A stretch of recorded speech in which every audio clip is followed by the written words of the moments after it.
Alhamdulillah, alhamdulillahilladzi khalaqa samawati wal arda wa ja'ala dzulumatil nur summa ladina kafaru bi rabbihim ya'dilun waladzi khalaqakum min tin summa qala jalan ajal musamma indahu summa antum tamtarun wa wallahu bisamawati wa fil ardi ya'lamu sirrakum wa jahrakum wa jahrakum wa taksibun asyhadu an la ilaha illallah wahdahu la syarika lah innama huwa ilahul wahid Allahu la ilaha illa rabbul alamin Allahu la ilaha illa huwal hayyul qayyum Allahu la ilaha illa huwar rahmanur rahim.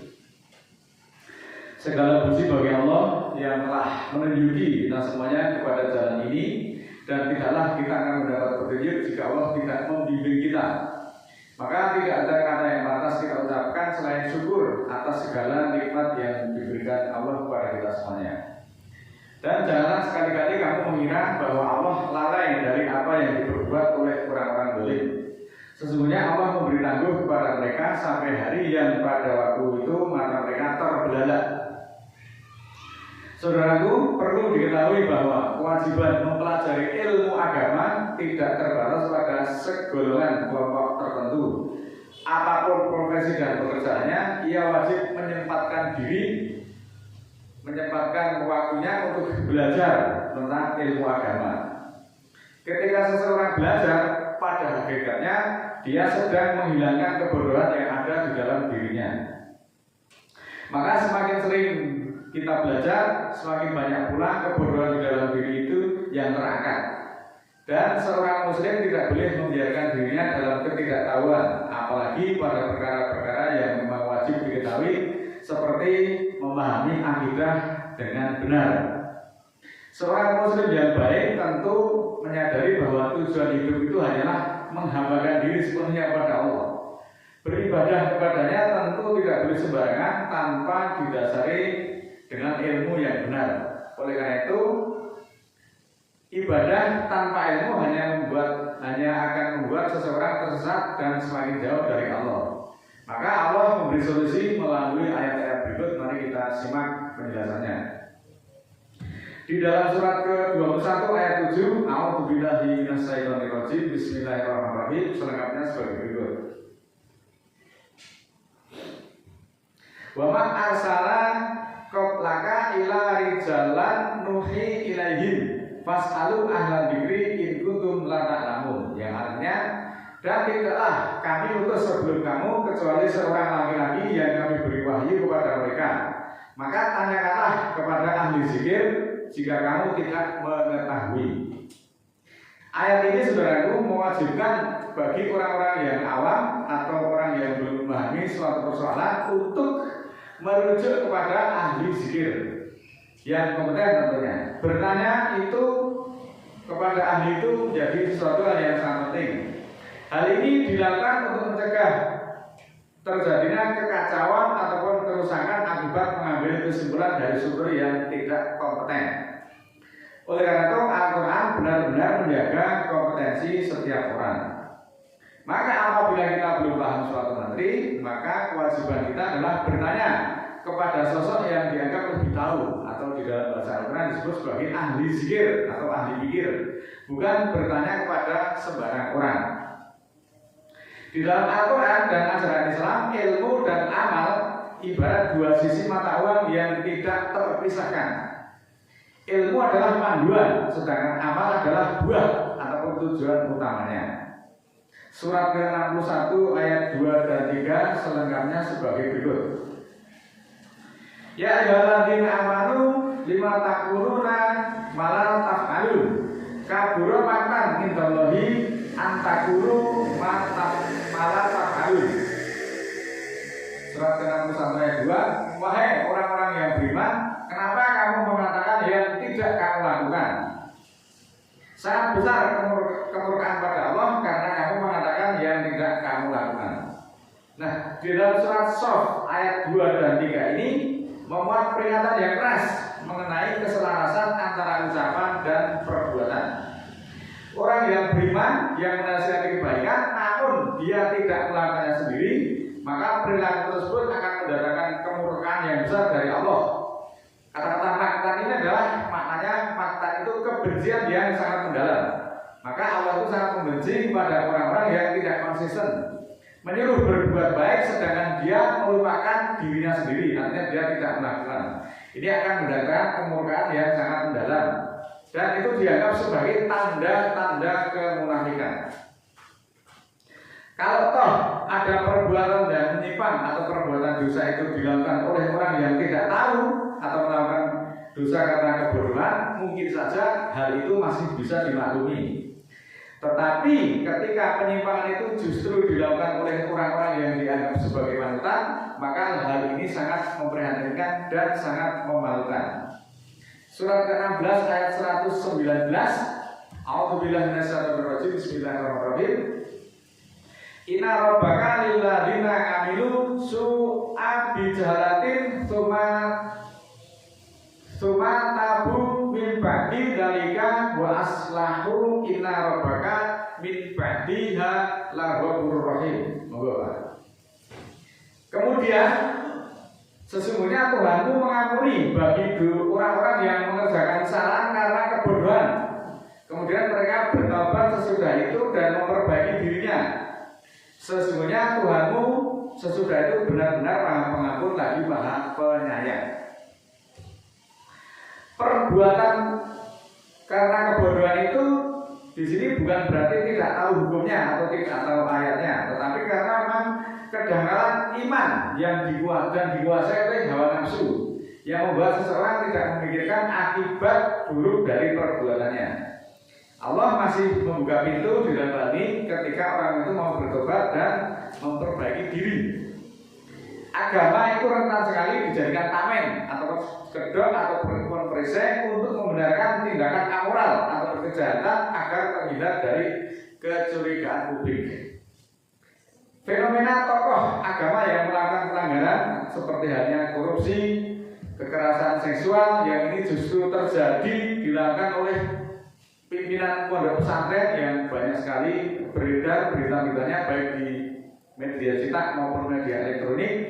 Juga kasus-kasus penipuan semuanya itu berakar pada penyalahgunaan relasi kuasa, manipulasi otoritas, dan semuanya karena krisis moralitas dari para pemimpin-pemimpin yang seharusnya menjadi panutan dalam kemasyarakatan.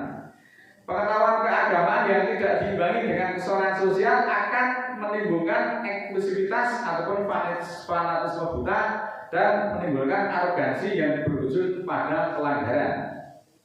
Ilmu agama sejatinya berfungsi sebagai kontrol sosial yang menekankan angka kriminalitas. Namun ketika ajaran itu disalahgunakan ataupun kontrol internal yang dari pelaku sangat lemah, agama justru berubah menjadi kuasa, kausa atau penyebab dari pelaku kejahatan tersebut. Dan ini sangat-sangat memalukan terjadi di lingkungan pendidikan yang notabene berbasis religius, berbasis keagamaan. Ini akan menurunkan tingkat kepercayaan masyarakat kepada sebuah lembaga pendidikan yang dilatar belakangi dengan visi-visi keagamaan. Dan Al-Quran itu tidak akan terbuka rahasia-rahasianya, tidak akan nampak manfaatnya kecuali bagi orang-orang yang mengamalkannya dan orang-orang mau bergerak untuk mewujudkan apa yang ditunjukkan di dalam Al-Quran itu. Bahwa Al-Quran itu tidak turun hanya untuk sekedar menjadi bacaan yang akan berpahala, satu huruf adalah satu pahala. Seberapa besar kadar pengalaman terhadap Al-Quran serta pengaplikasiannya dalam kehidupan sehari-hari serta pelaksanaannya, maka seperti itulah balasan yang akan diperoleh. Surat ke-41 Innal ladzina kafaru bi dzikri lama ja'ahum wa innahum lakitabun aziz. Sesungguhnya orang-orang yang mengingkari Al-Quran ketika Al-Quran itu datang kepada mereka itu pasti akan celaka. Dan sesungguhnya Al-Quran itu adalah kitab yang mulia. Nah, apa gunanya jika seorang muslim itu menghafal Al-Quran dengan sempurna? Ia mengetahui apa hukuman bagi pelaku zina dan menuduh orang-orang lain yang berzina. Dia juga tahu balasan dari orang-orang yang melakukan penipuan, namun ternyata dia sendiri masih mengerjakan dosa-dosa besar ini. Na'udzubillah min dzalik. Apakah hafalan itu akan menyelamatkannya dari siksa?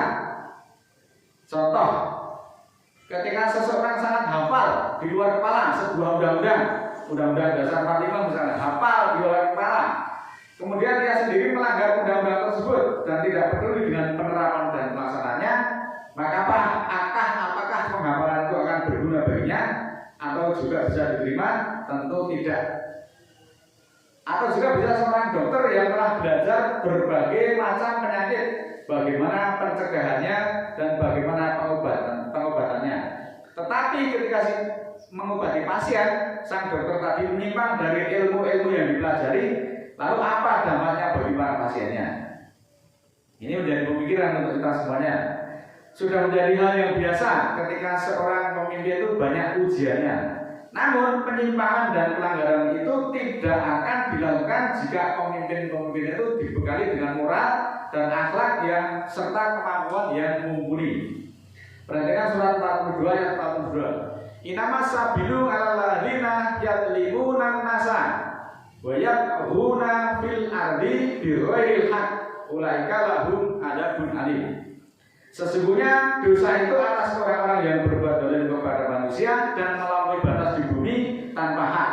Mereka itu akan mendapatkan azab yang sangat pedih. Ini dirangkai dengan surat ke-33 ayat 68. Rabbana atihim dhifaini minal adabi wal anhum lahanan kabiran. Ya Tuhan kami, timpakanlah kepada mereka azab 2 kali lipat dan kutuklah mereka dengan kutukan yang besar. Nah, ayat-ayat tersebut menggambarkan penyesalan dari para murid yang mengikuti pemimpin-pemimpin yang dusta di neraka kelak.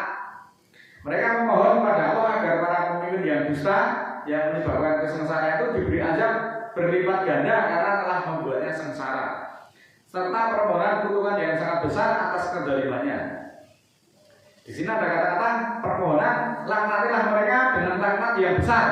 Ini adalah bentuk kebencian dan pelepasan diri dari para tokoh yang dahulunya ketika di dunia diikuti secara membabi buta. Surat ke-7 ayat 51 lebih lanjut mengatakan alladzina takhadu dinahum lahwan wa aiban wa gharrahumul hayawatud dunya fal yauma nansahum kama nasu liqa'a yaumihim hada wa ma kanu bi ayatina yajhadun. Orang-orang yang mengadakan agama mereka menjadi olok-olok dan permainan dan memperdaya kehidupan dunia, maka hari ini kami lupakan mereka semuanya sebagaimana mereka telah melupakan pertemuan mereka pada hari ini serta apa-apa yang mereka menentang terhadap ayat-ayat kami. Ini kata Allah di dalam surat ke-7 ayat 51. Nah, di sini umat Islam itu diperingatkan agar tidak menjadikan agama itu sebagai bahan permainan dan olok-olok hanya untuk kesenangan dunia. Kenapa disebut olok-olok dan permainan? Karena orang itu paham ayat tetapi tidak dilaksanakan. Hal itu dianggap sebagai olok-olok dan permainan. Ayat-ayat kok terus diolok-olokan, ayat-ayat kok banyak terus digudulanan. Ini juga ayat ini merupakan kelanjutan dari peringatan Allah bagi mereka yang menyombongkan diri terhadap ayat-ayatnya dan juga mendustakannya. Ayat hanya untuk main-main, untuk mengelabui para pengikut-pengikutnya. Tentu saja Allah marah dengan kebencian yang sangat mendalam. Kebencian mendalam artinya nanti akan mendapatkan balasan yang sangat pedih. Kaum muslimin yang dimuliakan Allah, pelajaran dari ayat-ayat di atas yang dapat kita petik adalah yang pertama, bahwa Al-Quran diturunkan bukan sekedar untuk dibaca atau dihafal, melainkan sebagai pedoman hidup yang menuntut pengamalan yang serius di dalam kehidupan sehari-hari. Kemudian selanjutnya menjadikan ayat-ayat itu hanya sebagai teori tanpa tindakan nyata justru akan menjauhkan kita dari hakikat dan keberkahan petunjuk Allah. Tokoh yang dianggap sebagai mantan di dalam masyarakat, keteladanan yang konsisten antara ucapan dan perbuatan dan nilai moral yang diajarkan menjadi sangat krusial. Yang keempat, bahwa perilaku yang buruk dari tokoh agama akan menurunkan tingkat kepercayaan umat. Masyarakat itu menjadi skeptis di dalam belajar agama. Dan satu ngaji sudah puluhan tahun kok akhirnya disebut seperti ini. Ya. Ini karena akibat penyimpangan yang dilakukan dari tokoh-tokoh sentral yang mestinya menjadi panutan. Peringatan agar berhati-hati di dalam memilih panutan dan ketaatan kepada pemimpin, tokoh atau sistem yang bertentangan dengan syariat Allah hanya akan berujung kepada penyesalan. Maka sebenarnya setelah puluhan tahun kita belajar tentang petunjuk Allah yang ada di Al-Quran, sebenarnya dari sisi teori kita itu sudah sangat surplus, sudah sangat lebih, tapi kita masih minus di dalam amalannya. Oleh karena itu mari saya mengajak diri saya, keluarga saya dan para jamaah semuanya untuk meningkatkan pengamalan kita. Kita harusnya lebih peduli dari saudara-saudara kita yang mungkin saja mendapatkan kebencanaan ataupun mendapatkan kesusahan. Kita artinya harus peduli terhadap mereka. Mari kita meningkatkan kasih sayang di antara saudara-saudara kita yang membutuhkan uluran tangan kita. Selama ini itu justru yang ada, kita tuh hanya mau memepek rumah dunia, sedangkan rumah di akhirat itu kita abaikan. Nah, oleh karena itu adalah mindset tersebut hari ini sudah kita rubah. Teori kita sudah surplus, hanya amalan kita yang masih minus. Bahwa kita harus menyadari masih banyak ayat-ayat yang belum kita kerjakan. Padahal ayatnya kita sudah pahami. Amalan saja yang belum. Contohnya apa? Sholat Jumat. Kita disuruh untuk mendatangi masjid pada Jumat itu mutlak harus dikerjakan. Tapi ini juga banyak yang diabaikan. Kalau toh ini memperhatikan, pastilah di tempat ini sudah tidak muat oleh jamaah yang memenuhi panggilan-panggilan Allah. Dan ini terabaikan. Belum lagi yang berkaitan dengan infak, sedekah, tolong-menolong di antara sesama, saling membantu sama muslim, itu juga semuanya kita hampir belum melaksanakannya. Lalu kapan kita akan mengerjakan? Oleh karena itu saya menggugah kesadaran kita semuanya. Marilah sisi teori kita sudah surplus, marilah kita kemudian memperbaiki amalan-amalan kita yang masih minus. Marilah kita perbaiki amalan-amalan untuk akhirat. Marilah dari saat ini kita bangun rumah yang akan kita tempati di akhirat nanti. Marilah kita juga meningkatkan saldo kita untuk akhirat, bukan hanya saldo di dunia saja. Mudah-mudahan Allah memberikan kekuatan dan keimanan kepada kita semuanya. Dan marilah kita semakin merendahkan diri di hadapan Allah, mengakui kesalahan-kesalahan kita, kedoliman-kedoliman kita, dan mohon Allah memberikan petunjuk kepada Shiratal Mustaqim. A'udzubillahi minasyaitonir rajim. Bismillahirrahmanirrahim. Allahumma ighfirli walil mu'minina wal mu'minat al-ahya'i minhum wal amwat innaka sami'un qaribun mujibud da'wat innaka 'ala kulli syai'in qadir. Rabbana la tu'akhidna in nasina aw akhtana. Rabbana wa la tahmil 'alaina isran kama hamaltahu 'alal ladzina min qablina. Rabbana wa la tuhammilna ma la taqata lana bihi wa'fu 'anna warhamna anta maulana fansurna 'alal qawmil kafirin. Rabbana ighfir lana dzunubana wa kaffir 'anna sayyi'atina wa tawaffana ma'al abrar. Rabbana la tuzigh qulubana ba'da idh hadaytana wa hab lana min ladunka rahmah innaka antal wahhab. Rabbana ighfir lana wa li ikhwanina alladziina sabaquna bil iman wa la taj'al fi qulubina ghillan lil ladziina amanu rabbana innaka ra'ufur rahim. Rabbi auzinni an ashkura ni'mataka allati an'amta 'alayya wa 'ala walidayya wa an a'mala sholihan tardahu wa aslih li fi dzurriyyati inni tubtu ilaika wa inni minal muslimin. Subhana rabbika rabbil izzati amma yasifun wa salamun alal mursalin walhamdulillahi rabbil alamin. Wassalamualaikum warahmatullahi wabarakatuh.